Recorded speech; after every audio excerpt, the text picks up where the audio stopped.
Alright, what up YouTube? This is going to be another video for my subscriber and for everybody who watched the last video that I put out. I want to address a few things that I said in the video that weren't actually true or didn't really hold any significance. And also I want to apologize for that. I promise you that's going to be the last time that I say any information as fact without knowing it's fact first. I thought I knew. I made a mistake. I googled everything today. I've been doing a lot of research on the issue. So I mentioned that that I read somewhere a long time ago that certain monitors can and certain monitors can't eat prey from salt water due to the salt levels. Went on the internet last night and I couldn't find absolutely anything on that. I promise you I read it somewhere a long time ago, but that information is probably outdated by now, and I've always just kind of accepted it as true. So I always stayed away from saltwater prey items from the monitors because I didn't find anything that said which monitors could and couldn't. So I apologize for that. An issue that I did miss on the fish thing is going to be, I'm not sure if I'm pronouncing this right, Thiaminase. It's basically a B vitamin inhibitor. If you're reptile or even feeder fish, or not feeder fish, but pet fish that you feed, fish that has high levels of thiaminase, if they ingest too much of it, it will not allow them to digest or convert the thiamine in which is a B vitamin in the prey, and it's essential to all living things basically. So if you don't know, if you're feeding your reptiles fish, your monitors fish, and you don't know if that certain species of fish has thiaminase in it, don't feed it to them. Goldfish, I know for a fact, are really high in thiaminase and will do some damage over time if you're feeding too much of it.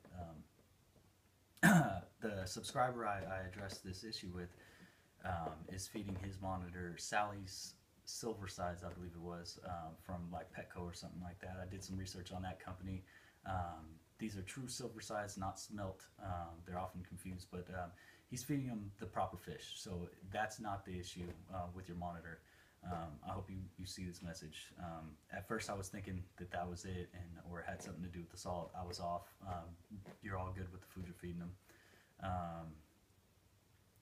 Yeah, other than that, I just want to apologize and say I'm sorry for the misinformation, and it won't happen again.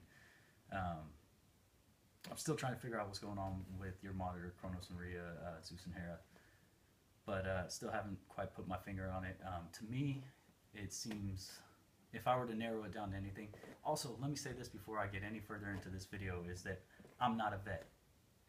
Most of us YouTubers who talk about our reptiles and throw facts out there, we're not vets. So coming to us and asking us questions is fantastic, especially if you can't afford a vet. You got to do your research one way or the other and try to figure it out. So if you can't afford a vet, that's fine.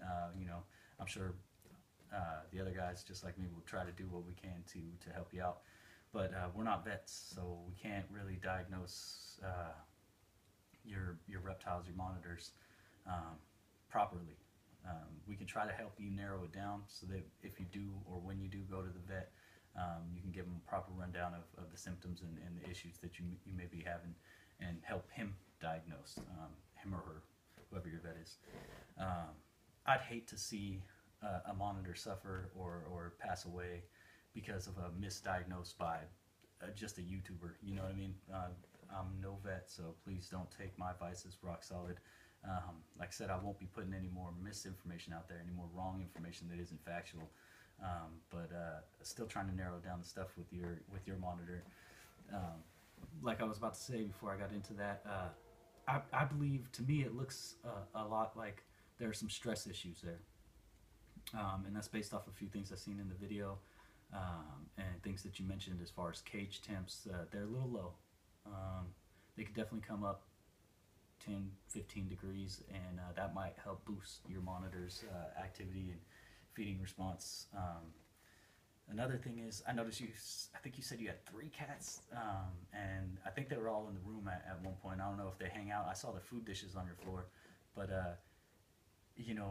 cats are seen as a predator to these guys. They are. I mean, the cat in the wild, not there are very many cats where these guys normally live, but they can tell that it's a predator, and I'm pretty sure that it could stress them out. If those cats have been around them since it was a baby, it could be a long-term stress issue, which sometimes you won't notice the symptoms of that until it rears its head a little bit further down the line. And I'm not saying that's what's happening. I'm just saying, throwing it out there as a possibility for you to just, think about. What I would do if that was my situation and I had some cats or my dogs were stressing out my monitors, and I thought that might have been the problem. The option is to treat it like you got a new monitor. Remove the cats from the room and don't let him see the cats all that often. And you could also cover the front of the cage. Make him feel safe for a while and leave him alone for a week or two. I know it sounds like a long time. You want your monitor, you want to see results like this, but leave him alone for a week or two. Because the stress issue can go a long way with a flighty or nervous monitor like these Argus monitors. So give that a shot. I'm not quite sure what else it could be at this point. You said he's breathing fine. She's breathing fine. You said she's returned to her normal activity and all that stuff. So I'm hoping the problem wasn't really a problem in the first place. But if it continues to see signs of abnormal behavior, try to de-stress the animal and start over again, start from scratch like you got a new monitor. But I hope that was helpful, and again, I'm sorry for the misinformation or not accusing you. I wasn't accusing you of feeding your animal wrong, but just speculating that could have been a problem, because you're good, man. Those Sally Silversides are money as far as feeding monitors. You're good with those. So thanks for watching. Again, I'm sorry, and I'm really sorry to anybody who watched the previous video and then didn't get to see this me correct it. So have a good one, you guys.